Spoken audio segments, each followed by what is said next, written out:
आं फुंनिफ्रायनो जोंनि मानाव गेदेर बिटिसिनि चिफ प्रमद बर' बिथांजों गिदिंफादों गरेस्वर समस्तिनि सिङाव प्रथमाव गरेस्वर कलेजखौ मोजाङै लुफुंनायनि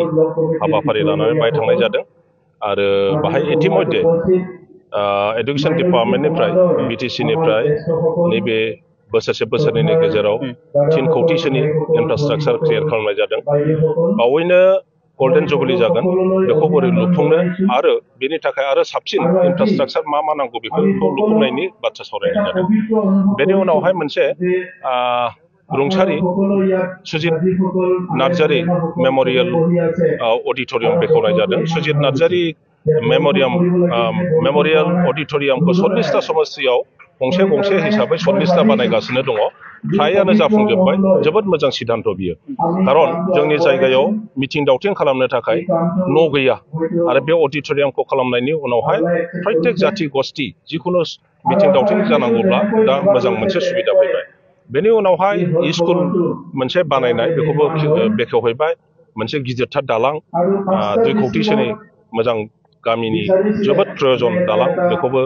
दिनै बेखेवबाय आरो फैयै फैयै जोबथारनायनि बेवहाय मोनसे जि हाबाफारि बे जाहैबाय हज भवन बानायनाय जोंनि बिटिसिआव नेक्स्ट टु बर' पपुलेशन वाइज माइनरिटि मानसि बिथांमोन दङ आरो बिथांमोनहा बोसोरफ्रोमबो हजआव थाङो हिसाबै बेहाय हज भवन गोदोनिफ्रायनो लुबैबाय थादों दा प्रमद बर' बिथांनि सरकारनि दैदेननायाव मोनबा डिस्ट्रिक्टआव मोनसे हज भवन बानायनायनि सिद्धान्त फैदों जोबोद मोजां आरो बिब्दिनो मोनफ्रोमबो जाथि गस्थिनि जि आसा खालामनाय आसा आकांक्षा बिथांमोनहा जायखौ लुबैदों जि एसपिरेशन बेफोरखौ जुदि नायै मावफुंनानै होनो हायोब्ला गमामायैनो बिटिसिआव मोजां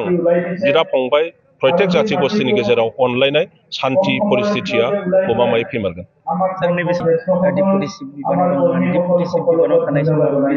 जौगानाय बिथिंखौ नोंथाङा गोख्रै मिथिगौ दानि जौगानाय आरो जितु गोदोनि जौगानाय माबोरै जौगाखो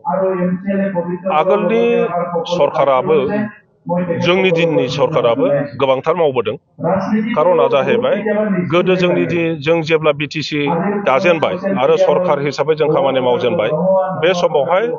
इक'नमिक इनफ्रास्ट्राक्चार होननाय जेबो गैयामोन जोङो शून्यनिफ्राय आरम्भ खालामनांदोंमोन आरो बै समावहाय बाजेट जि इउनियननि फैसा फैयो बेबो जोबोद एसेल'थारमोन बेनिखायनो खामानिफ्रा लासै जादों दा फैयै खामानि मावनोबो रोंबाय जोंनि प्रयोजन बुस्थुफोरखौबो जों साबसिनै मिथिबाय आरो प्रमद बर' बिथाङा राजनैतिक क्षमतायाव फैनायनि उनावहाय जोंनि जायगायाव थानाय मोनफ्रोमबो जाथि गस्थिनि समस्याफोरखौ बिथाङा मोजाङै नायदों बिथांमोननि लुबैनाय मा नांगौ बिसोरनि भाषा संस्कृति साहित्य मोसानाय दामनाय देनाय गेलेनाय बिथिङाव माबोरैहाय जौगाहोनो हायो शिक्षायाव बोरै जौगाहोनो हायो आरो मोनफ्रोमबो जायगायाव जेन' दालां गैयै होननाय थाया लामा गैयै होननाय थाया इरिगेसन गैयै होननाय थाया बेफोरखौ नायनानै मोनसे परिकल्पना लानानै बिथाङा बिथांखि लायै खामानि मावदों पार्थक्यनि बाहाय दङ जे आगोलनि सरकारनि दिनाव जोङो मोनसे मोजां प्लेनिं परिकल्पना लानानै खामानि मावाखै जे बबे खामानिखौ मावगोन माबोरैहाय सुरु खालामगोन आरो माब्ला फोजोबगोन बिनि परिकल्पना गैयामोन खिन्थु दा प्रमद बर'आ बेखौ एसे आलादायै मावनायखौ जों नुनो मोनदों जेरैहाय मोनफ्रोमबो 40टा समस्तियाव मोनसे स्टेडियाम बानायनायनि बिथाङा बिथांखि लादों आरो बे स्टेडियामखौ जोंनि BLTनि सासे बयनिख्रुइबो सिगां चेयारमेन जानाय आरो सासे बर'नि गोख्रों दैदेनगिरि सिलागां बसुमतारीनि नामाव बिथाङा दोनदों दा बे हिसाबै संग्रामि नेताफोरखौबो बिथाङा बावलांनो नागिराखै गोसोखांनो हानायनि पार्मानेन्ट माने बेखौ मोनसे सिन गालांदों लोगोसे अबेबा जायगायाव अनफ्लंनाय बा अबेबा जायगायावल' मावफ्लंनाय खालायाब्लानो 40टा समस्तियाव मोनसे मावनानै होनायनि बिथाङा बिथांखि लादों पार्थक्यआ बेफोर बेखौ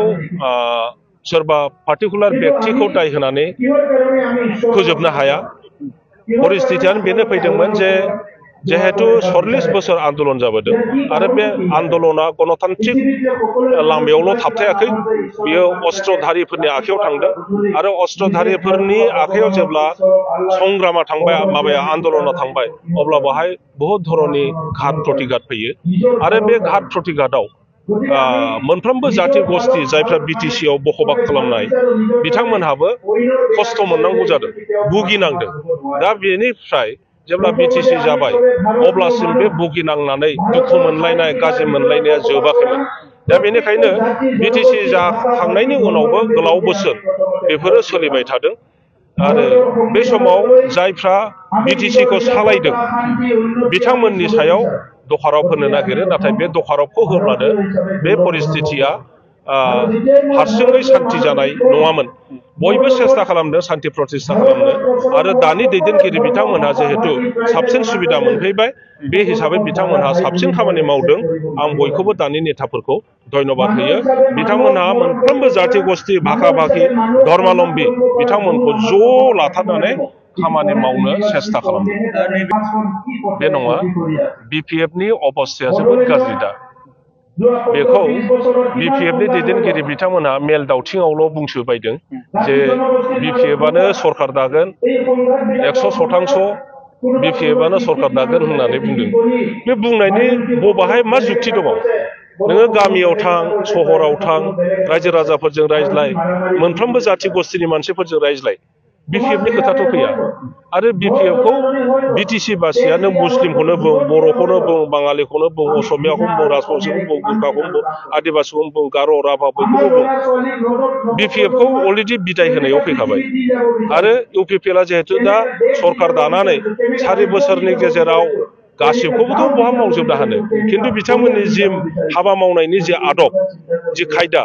बेखौ बयबो मोजां मोनदों। आरो बे हिसाबै फैगौ बिसायख'थियाव UPPL खौनो आरोबाव सरखार गठन खालामहोनानै साबसिनै खामानि मावनायनि थाखाय बयबो थिरांथा लादों।